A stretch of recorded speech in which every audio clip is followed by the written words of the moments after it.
भारतीय प्रधानमंत्री नरेंद्र मोदी ने मंगलवार को यूक्रेन के राष्ट्रपति वोलोदिमीर ज़ेलेंस्की से फोन पर बातचीत की। इस दौरान उन्होंने इस बात पर जोर दिया कि यूक्रेन संकट का कोई सैन्य समाधान नहीं हो सकता। प्रधानमंत्री कार्यालय यानी पीएमओ की ओर से जारी एक बयान में रूस यूक्रेन युद्ध को लेकर कहा गया, प्रधानमंत्री ने इस लड़ाई को जल्द खत्म करने और वार्ता और कूटनीति की राह पर आगे बढ़ने की जरूरत के अपने आह्वान को दोहराया।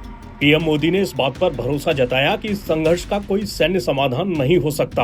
उन्होंने ये भी कहा कि किसी भी प्रकार के शांति प्रयासों में योगदान देने के लिए भारत तैयार है।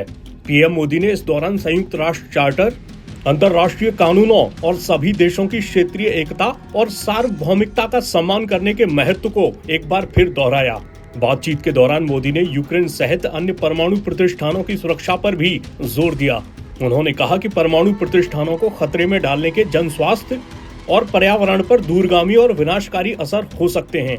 आपको बता दें कि ज़ैपोरिज्जिया परमाणु ऊर्जा संयंत्र यूक्रेन में रूस के हमले में सबसे चिंताजनक टकराव वाले बिंदुओं में से एक के रूप में उभरा है। ये संघर्ष में क्षतिग्रस्त हो गया है, जिसको लेकर अंतर्राष्ट्रीय स्तर पर चिंता जताई गई थी। रूस और यूक्रेन ने संयंत्र पर हमले के लिए एक दूसरे को जिम्मेदार ठहराया है। ये यूरोप का सबसे बड़ा परमाणु ऊर्जा संयंत्र है। रूस के राष्ट्रपति व्लादिमीर पुतिन ने हाल ही में यूक्रेन के लुहांस्क, डोनेस्क, खेरसन और ज़ैपोरिज्जिया क्षेत्र के रूस में विलय का दावा किया था। उधर पीएम मोदी ने पुतिन से पिछले दिनों हुई बातचीत में यूक्रेन में संघर्ष को जल्द खत्म करने पर जोर देते हुए कहा था, आज का युग युद्ध का नहीं है।